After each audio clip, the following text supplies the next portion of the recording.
नमस्कार, आप देख रहे हैं आज तक। आपके साथ मैं हूं सईद अंसारी। दोपहर के 3 बजे मॉनसून सत्र में लगातार शोर शराबे के पीछे असली कारण राजनीतिक स्कोर करना है। विपक्ष और सत्ता पक्ष एक दूसरे की बखिया उधेड़ने में लगे हुए हैं, लेकिन इस झगड़े में जो नुकसान हो रहा है वो आपका और हमारा, यानी कि देश की आम जनता का हो रहा है। हर रोज आपके यानी कि जनता के खजाने के करोड़ों रुपए हंगामे में बर्बाद हो रहे हैं, लेकिन किसी को कोई चिंता नहीं है। ये सब संसद में अपनी रोटी सेकने में लगे हुए हैं। ऑटो फेयर हो सकता है, इलेक्ट्रिक स्कूटर फेयर हो सकता है, इसका बारे में भी चर्चा हुआ। तो एक दिक में ट्रांसपोर्ट का बारे में और एक दिक जो रोड के बारे में, रोड कनेक्टिविटी का बारे में, कि हमारा स्टेट ऐसा है कि हमारा स्टेट का बॉर्डर है बांग्लादेश, नेपाल, भूटान और नॉर्थ ईस्टर्न का भी बॉर्डर है, गेटवे है। तो इसी के लिए अगर थोड़े से ज्यादा रोड हमारा उधर में, अभी जो यास आया, फोनी आया, बुलबुल आया, बहुत सारे रोड हमारा खराब भी हो गया है, उसको अच्छा से तैयार करना। कोई जगह पे तो 3 टायर जो सिस्टम होता है कि नीचा में मेट्रो चलते हैं तो ऊपर में बस चलते हैं, ऐसा बहुत सारे सिस्टम तो अभी निकाला। इस सिस्टम के लिए नितिन जी ये भी बोला ठीक है, हमें मीटिंग करते हैं। अब you also send your chief secretary and our DG will be there, I will be there, your PWD minister secretary and transport secretary will be there. We can decide that how we can go ahead. एक meeting का बंदोबस्त भी किया है। मेरा chief secretary आज दिल्ली आ रहा है, उसका कोई मीटिंग है कल। So as per convenient of Nitin Gadkari ji, I will send my secretary to meet him for the future these projects.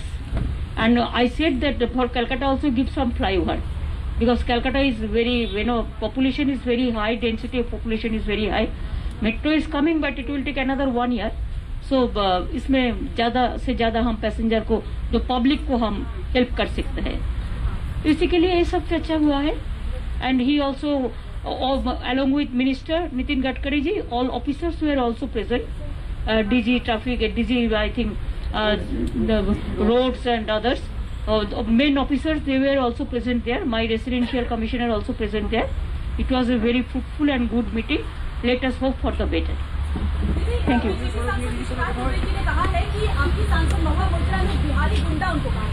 भाई ये सब छोड़ो, ये सब हमको क्यों पूछ रहा है? अब जाके उसको पूछो।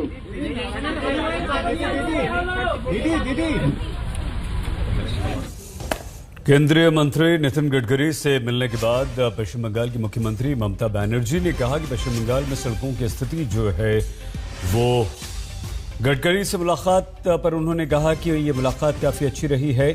और नितिन गडकरी से मिलने के बाद ममता बनर्जी ने उनके साथ जो बातचीत हुई पत्रकारों के साथ शेयर की। पश्चिम बंगाल में सड़कों की स्थिति पर नितिन गडकरी से बात की।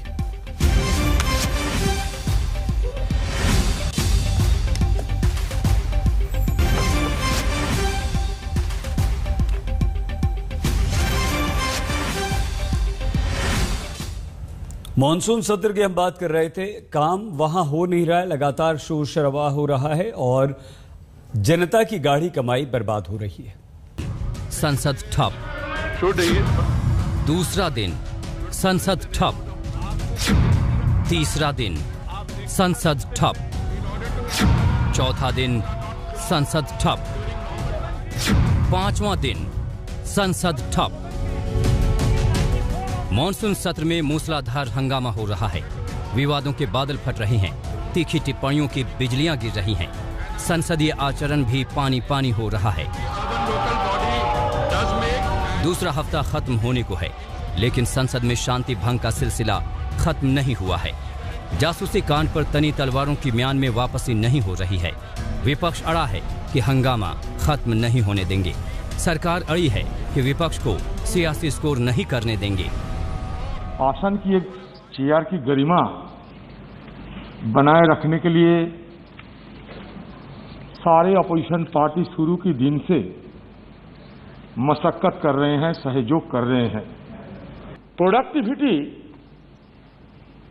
की हिसाब से, प्रोडक्टिविटी की हैसियत से ये सदन आपकी नेतृत्व में एक नया मिसाल बनाए हैं। सर, आप देख रहे हैं कि ये सरकार की जिद्दीबाजी से आप कल की सदन के अंदर कल की घटना पे कहें आप। हाँ सर, सरकार की जिद्दीबाजी से सदन के अंदर हम अपना बात नहीं रख पाते हैं। बंडल, पेपर का बंडल शेर के ऊपर फेंकता है, इधर हमारे ऊपर फेंका है, इसके मीडिया के ऊपर फेंका है। ये क्या ये सही है गलत है?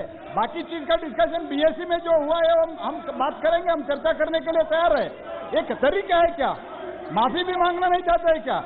You don't want to even apologize the chair. You don't want to apologize the chair.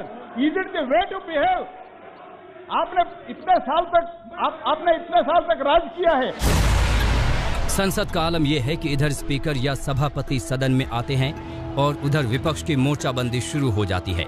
चंद मिनटों का हंगामा और फिर सदन की कार्यवाही का दी एंड। हाल यह है कि 7 दिनों के कार्य दिवस में लोकसभा सिर्फ 4 घंटे और राज्यसभा सिर्फ 8 घंटे 2 मिनट चली। लोकसभा में 48 घंटे हंगामा की भेंट चढ़े। राज्यसभा में 33 घंटे 8 मिनट स्वाहा हो गए।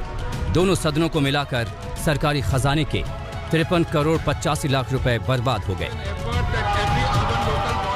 किसी को ये फिक्र नहीं कि संसद का काम बिल पास करना है, कानून बनाना है, लोकहित के मुद्दों पर मंथन करना है। किसी को चिंता नहीं कि संसद की कार्यवाही पर हर घंटे 2.5 लाख रुपए खर्च होते हैं और कार्यवाही न होने का मतलब है करदाताओं के पैसे का पानी में बह जाना। कभी आसन पर कोई प्रश्न हो तो आप मुझे चेंबर में आके कहें, मैं कोशिश करूंगा कि और आसन की गरिमा को बढ़ाने के लिए आपके हमेशा सुझाव मानूं। लेकिन हम सबको सामूहिक रूप से निर्णय करना होगा कि हम कैसे इस सदन की गरिमा और सम्मान को बढ़ा सकते हैं। आज सारे विश्व में भारत का लोकतंत्र सशक्त है, मजबूत है। हम विश्व के कई देशों में कहते हैं कि भारत में लोकतंत्र पारदर्शिता भी है, जवाबदेही भी है। ये सदन जनता के प्रति जवाबदेही भी रहता है।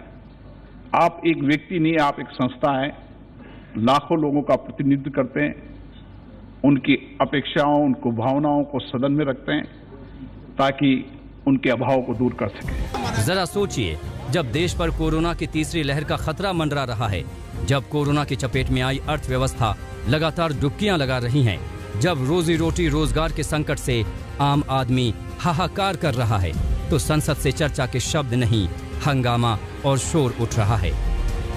हिमांशु मिश्रा, दिल्ली आज तक। संसद में टीएमसी सांसद महुआ मोइत्रा की बीजेपी सांसद निशिकांत दुबे पर टिप्पणी बवाल का कारण बन गई। बीजेपी ने इसे बिहार के सम्मान पर हमला बताकर हल्ला बोल दिया है। अध्यक्ष महोदय, आपको आश्चर्य होगा कि संसद में बंगाल बनाम बिहार का अखाड़ा खड़ा हो गया है। शुरुआत हुई 2 सांसदों की तनातनी से। निशिकांत दुबे ने आरोप लगाया कि टीएमसी सांसद महुआ मोइत्रा ने उन पर संसदीय कमेटी की बैठक में कुछ ऐसी टिप्पणी की जो बिहार की गरिमा पर सीधा हमला था। उन्होंने बिहारी गुंडा कहा। आपको पता है सबों को कि मैं तीसरी बार सांसद जो है झारखंड से हूँ। ये दिखाता है कि जितने भी हिंदी भाषा भाषी लोग हैं, चाहे उत्तर प्रदेश के हैं, चाहे बिहार के हैं, चाहे झारखंड के हैं, चाहे मध्य प्रदेश के हैं, चाहे राजस्थान के हैं, चाहे दिल्ली के हैं, उन सबों से तृणमूल कांग्रेस को एलर्जी है। इसीलिए उन्होंने बिहारी गुंडा कहा। बिहारी गुंडा नहीं है, बिहार गौरव है। तो बिहार की गौरव के ऊपर जो है एक बड़ा चोट है और तृणमूल कांग्रेस का ममता बनर्जी का असली चेहरा जो है वो सबके सामने आ गया है। आज भी इस देश को चलाने में, इस राज्य को चलाने में हमारा बड़ा योगदान है। तो ये एक बड़ी हास्यास्पद बात है और उनको माफी मांगनी पड़ेगी। और The IT committee meeting has 29 members, the standing committee, 2 of which have become ministers, so it's 27. Quorum is 10. Out of 10, there were 9 members present and signed in. None of the BJP members, not one, were signed in, and therefore they were not present. Now, I'm supposed to have called somebody a name. Please check the attendance sheet. If that person who he claims I have called him a name, if he were present, then it would have been the 10th. He would have been the 10th name. If he had been the 10th name, there would have been a quorum and the meeting would have continued. Nishikant Dubey Bihar के नहीं, झारखंड के सांसद हैं, लेकिन महुआ की उन पर टिप्पणी को लेकर बिहार में बवाल हो गया। सवाल बिहार के सम्मान का है, तो क्या आरजेडी, क्या बीजेपी, हर तरफ से सवाल उठने लगी। टीएमसी के जो मुख्यमंत्री हैं बंगाल के, हम अपने पार्टी की तरफ से और बिहार वासियों से की तरफ से मैं कहूंगा कि बिहार का अपमान हम नहीं सहेंगे, बिहारियों का अपमान नहीं सहेंगे। इसलिए ममता दीदी अपने सांसद पर कार्रवाई करें और वो बयान वापस उनको लेना पड़ेगा। और अगर ये देश है, ये बिहार है, तो यह देश है। बिहार के लोगों को गुंडा कहा जाए, ये 14 करोड़ बिहारियों का अपमान है। आज के बाद आरजेडी को, जिन्होंने प्रचार किया था टीएमसी के लिए, बिहार के लोगों से माफी मांगनी चाहिए। महुआ मोइत्रा की टिप्पणी को लेकर संसद में भी तूफान मचा है। टीएमसी और बीजेपी के बीच पहले से जारी संग्राम में इस टिप्पणी से सुनामी सी आ गई है। बीजेपी ने इसे बिहार के सम्मान का सवाल बना दिया है, तो महुआ इसे बीजेपी की हताशा बता रही है। देखिए, देश की जनता को अगर हम हक समझाएंगे तो उसके साथ साथ हमको जिम्मेदारी भी समझाना चाहिए। तो एमपी खुद अगर जिम्मेदारी नहीं निभाते तो उनको जिन लोगों ने जिता के लाए हैं वो उन्हीं का सम्मान कर रहे हैं। टीएमसी इस मानसून सत्र में पूरी तरह फ्रंट फुट पर खेल रही है। ममता बनर्जी खुद दिल्ली में हैं, विपक्ष को लामबंद करने में लगी हैं, तो टीएमसी के सांसदों का पर्चा फाड़ो अभियान जारी है। लेकिन महुआ की टिप्पणी से बिहार में टीएमसी की सहयोगी आरजेडी की परेशानी बढ़ गई है। दिल्ली में हिमांशु मिश्रा के साथ आज तक ब्यूरो। बीजेपी में उत्तर प्रदेश चुनाव को लेकर जोरों से तैयारियां चल रही हैं। बीजेपी अध्यक्ष जेपी नड्डा ने आज दूसरे दिन उत्तर प्रदेश से बीजेपी के सांसदों के साथ मंथन किया, रणनीति बनाई। उत्तर प्रदेश के मुख्यमंत्री योगी आदित्यनाथ भी मौजूद रहे। मोर्चे पर प्रियंका गांधी, मोर्चे पर मायावती,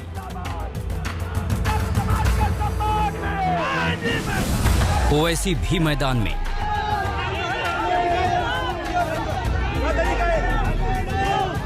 अखिलेश यादव भी एक्शन में।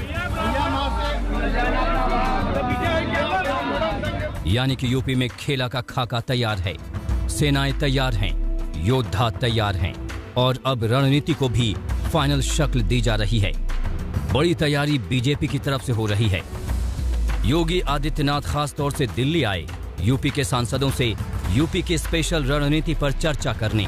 कल पश्चिमी यूपी और कानपुर क्षेत्र के सांसदों के साथ बैठक हुई। आज काशी, अवध और गोरखपुर क्षेत्र के सांसदों के साथ बैठक हुई है। बीजेपी अध्यक्ष जेपी नड्डा ने खुद सांसदों को संबोधित किया। यूपी चुनाव में ताकत से काम करने पर जोर दिया। नड्डा ने कहा, यूपी में अब विपक्ष के पास कोई मुद्दा नहीं है। यूपी में विपक्ष साजिश की सियासत पर उतर आया है। तय हुआ कि यूपी में जन आशीर्वाद यात्रा निकाली जाएगी। सांसद अपने इलाकों में टीकाकरण अभियान पर नजर रखेंगे। सांसद केंद्र, राज्य सरकार का काम लोगों तक पहुंचाएंगे। मोदी जी का मंत्रिमंडल है वो खुशबू से महक रहा है, तो आभार प्रकट करने के लिए हम लोग आशीर्वाद लेंगे। आशीर्वाद जन यात्राएं चल रही हैं, 16, 17, 18 रहेगी। कम से कम 3 लोकसभाओं का भ्रमण करते हुए अपने घर या अपनी लोकसभा में जाएंगे। भारतीय जनता पार्टी के अंदर मिलना जुलना, बैठकें करना, ये उसकी कार्य पद्धति का हिस्सा है। ये अब क्योंकि चुनाव आ गया है इसलिए मात्रा हाईलाइट ज्यादा हो जाती है, तो स्वाभाविक क्रम में मिले हैं। और निश्चित रूप से चुनाव क्योंकि सामने है इसलिए पार्टी भी चुनावी मोड में है। पिछला 1.5 साल तो हमने सेवा ही संगठन के रूप में, जैसी जरूरत थी देश की, हमने सेवा के रूप में बिताया।